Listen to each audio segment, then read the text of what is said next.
Hä? Hast du schon mal was von Klappen gehört? We should make a clap. Can you make a clap? All together? Not.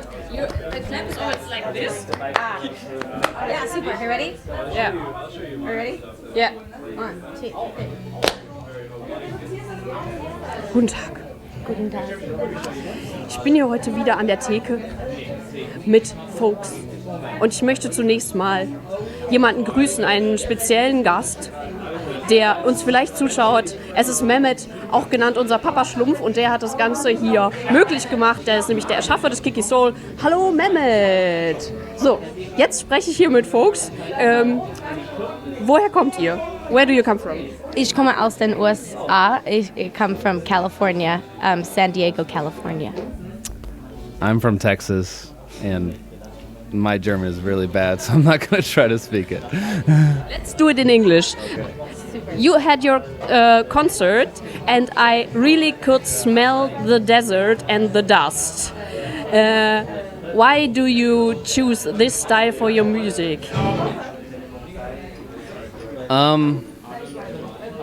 That's a good question. Is it in your blood?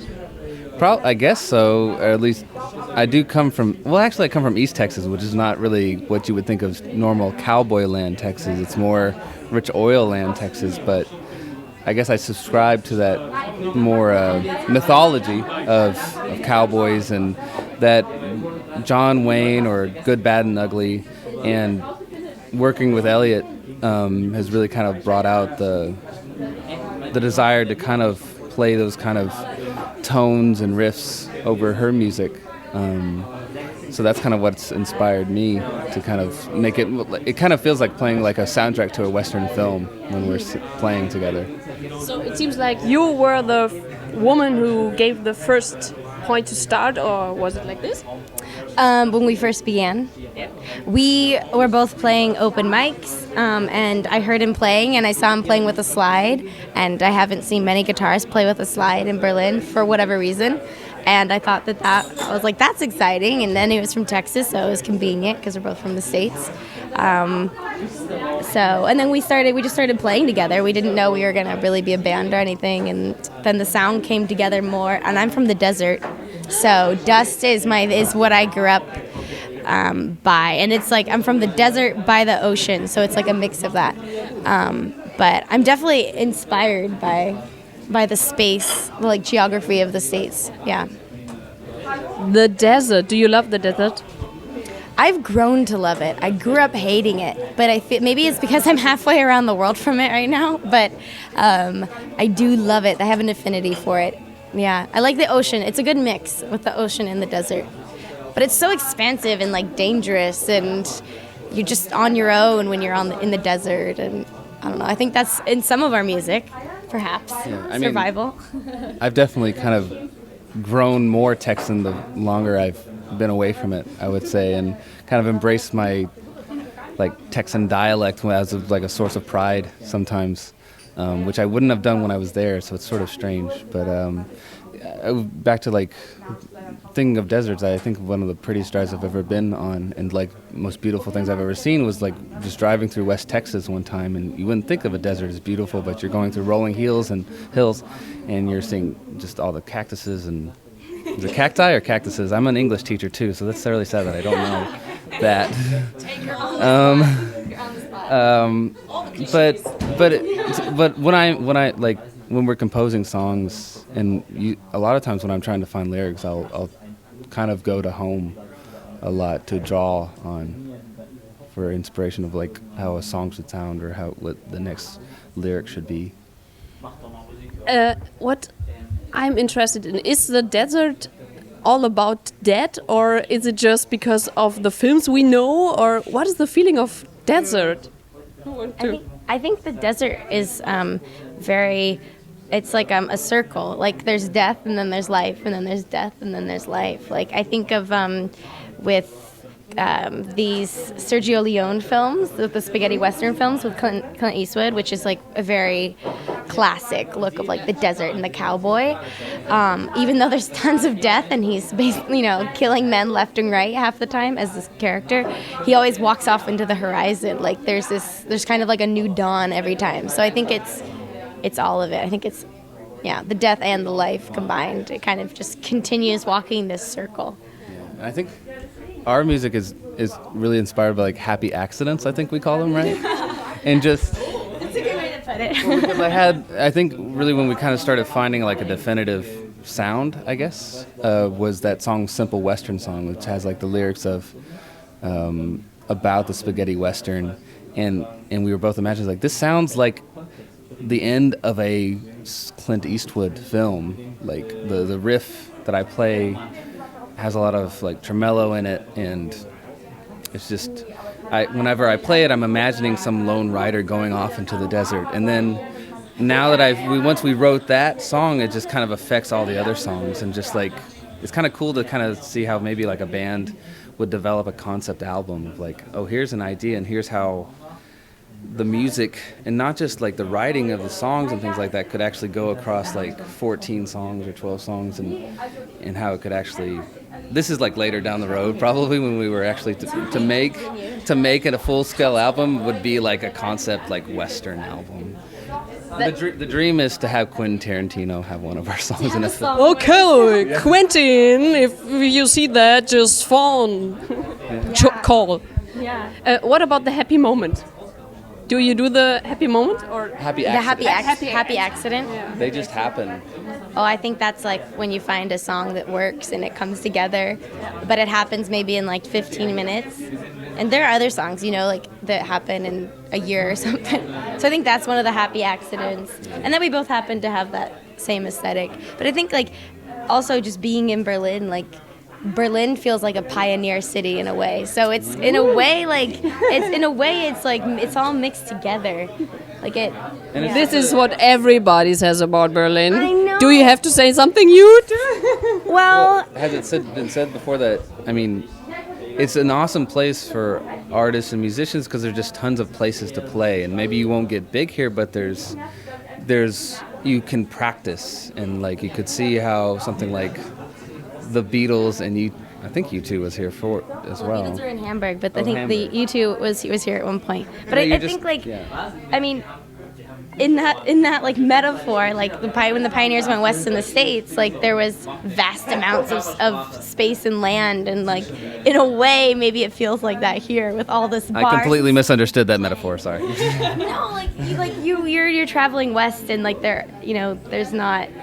there's lots of space, and you don't know if anything will catch, but at least you get the opportunity to land somewhere. That's my metaphor. I think that went somewhere. It's a really supportive community. So I don't know if other cities that I was in, I don't know if I would have the confidence to play in front of people, and there's just people who are really nice, and there's other artists. And I don't know if it comes across stage, but I'm like terribly nervous when I'm on stage. So just having that confidence boost, it makes it easy to play and makes you want to go back up and keep playing and keep trying and develop that sound. So it's a really good place for an artist to learn who they are as an artist, I think. You just go around Berlin and play. How many times do you play in a week in Berlin? Well, we really kind of got like a sound by December-ish, and we started playing into September. And so since January, we've been playing like once a week or so. And it's hard because like you play too often in one city, and everyone, like I get it. I go to a gig maybe once or twice a month. Like you can't get to everything all the time. So that's why half the time it's kind of practice in setting up and finding a good, being able to know what happens with a mixer, and it's learning. Yeah, it's just a lot of experience by mistakes, and just, I mean, she's like an expert sound engineer now. Mistakes, yeah. But that's, yeah. You were on some open stages before? That's how we met. At Madame Claude's was the first time we met. I just remember it vividly. Elliot came up to me, he was like, "You were really good," and I was like, "You were really good too." And then I was nervous and walked off because I didn't like having to be in front of people, and I need to get out of here. But now you're a singer. Well, I was singing then, but I've never really thought of myself. When I was in bands in the United States, I was always very much guitar guy in the back, and I wasn't used to being in front, but that was back in college, so then I got back into it just because of the need to play, and if I'm going to do that, then I have to sing and play by myself, because I'm not that kind of guitarist that could just sit there and play a cool 5-minute lick, so I kind of need to write a song with lyrics. But who's writing the songs? You together? We both do. I mean, right now, I'll write like half of a song or something, and I'll be like, "Can you finish that for me?" And he'll write like a lot of music. I write some music, but he'll write a lot of the music, and then he'll be like, "Put the lyrics in," and I'll go in and throw it, and then we'll kind of like mash it up. Like I'll be like, "This is what I wrote, but it's kind of there. Can you help?" And yeah, so it's been pretty collaborative, which I like more so It's been the same for me. Like, usually I'll come up with something, and I was like, I'm gonna let Elliot finish this because I don't know where else to go with this. So I think you're a really funny couple because you have so much energy. Have you been an angry child once? Who hasn't been an angry child? Let's be honest about the matter. What is your horoscope? I'm Aquarius. So yeah. What's your horoscope? I'm a lion. I have been an angry child, but not talk about me. Yeah. What's your horoscope? I'm a Libra, but my joke would be that I went to Catholic school for 12 years, so that probably got a lot of pent-up aggression that usually comes out in songs. But I think this energy could fill a huge church with some people, and you will reach to the with no amplification. That's probably a really good thing, though, because my girlfriend pointed out to me, like, the most important thing when you're up there playing, and it took me a while to get, is like entertain people and let them have fun. So that's cool that, like, if it's a church, it'd be kind of weird because a lot of my songs are a little bit anti-religion. And how is it to play like being a couple? You're not a couple, but how is it on stage? I know your girlfriend is here, but are there these magic moments between man and woman, or is it all just? You don't have to answer. Okay. No, we want drama. Yes, I will answer. We just started playing so that we're facing each other. But really, it's not like, it's mostly just for technical reasons so that we can... I'm not a very good singer and I need to look at her. It's so that we can sing together, like synchronized. But I think there's always something like on stage, like we're a band, like there's something other going on, like that is a relationship in itself. Mm-hmm. That's what I would say about it. Like we take it very seriously, like as if it was like an actual relationship in a way, but it's a creative relationship. Finding people that you can gel with artistically is just as I think difficult as finding like a significant other, I would say, because it took me forever to find somebody. I did play back in the States with people who are, it's like, oh, you're a good musician, but like there's not that same passion. Like I always try to convince all my friends who I was in bands to come to Berlin, come jam. It's like they kind of have their lives, and like with Elliot, we're always kind of on the same page of like we need to get this work done, and she's like really organized, which is really good for me because I'm not organized. So you found each other, yeah. It's so beautiful. I have so much more questions, but our camera people are really like shaking. They are a little bit weak. No? And then I ask you one special question. What is the devil? What is the devil? I don't know him. You sing about him. Where's the devil? Oh, I think the devil's everywhere. I think he's always watching. I think he's in the good moments too. He's like not even in the bad. He's not always in the bad moments. Like he's everywhere. Like he's always there. I think. I know that's very vague, but I just want to There's a great quote from the last line of Bob Dylan's Chronicles, his autobiography, so to speak. And it's like it was a new. This isn't. I'm not quoting it perfectly, but he says, like, it was a new world ahead, and the only thing I knew for sure is that there was no God and there wasn't a devil either. Something like that. I'm totally riffing on it, but he says that there's neither, or that we're in a world right now where there's neither. But I think the devil's everywhere, in my opinion. The duality of man.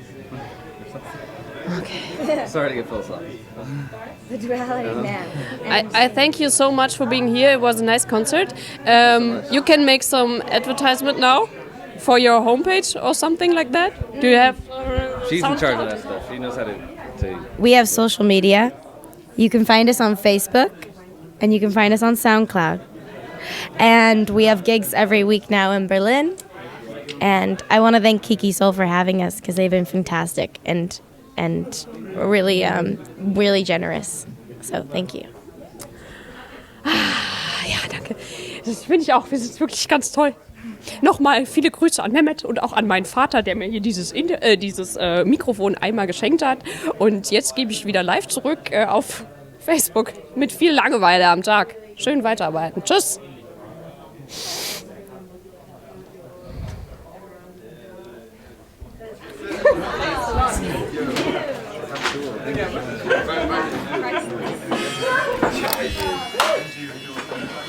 Thank you for joining us, ladies and gentlemen, for our second half of the set.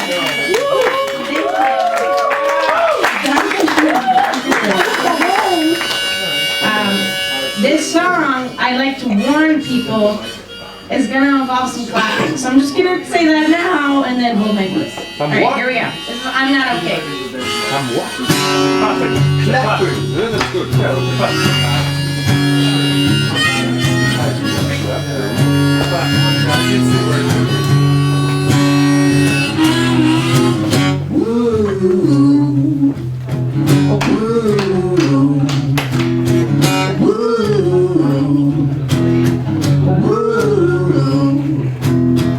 I'm not okay, but I will be. My heart still aches, but it's healing. These tears are falling down my face, but they'll be drying soon.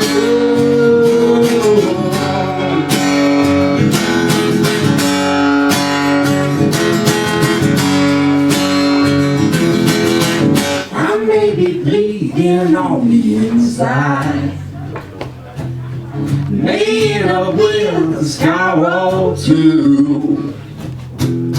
This may feel like a double-sided knife, but I'll take a catch-22 and crawl right back to you.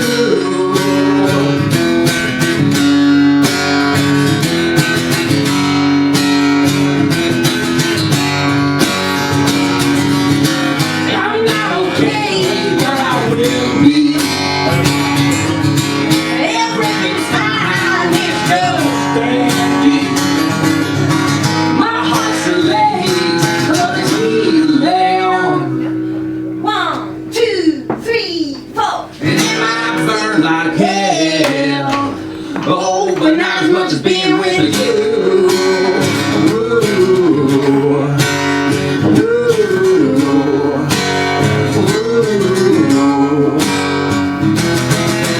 Another day, another week. Just one more moment on my feet. And I keep on screaming until I speak. And I'll be singing soon about how I'm done with you.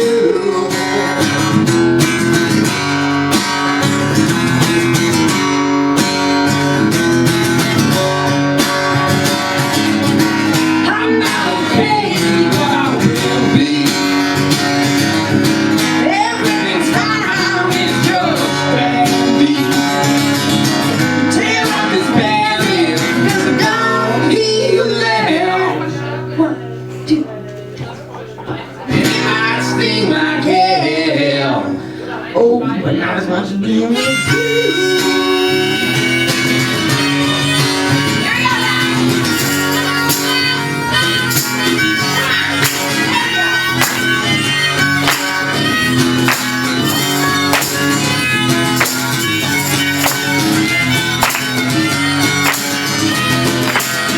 I'm not okay, but I will be. My heart's still late, but it's healing. These tears are falling down my face. Oh, but darling, I do believe they are dry. Ooh.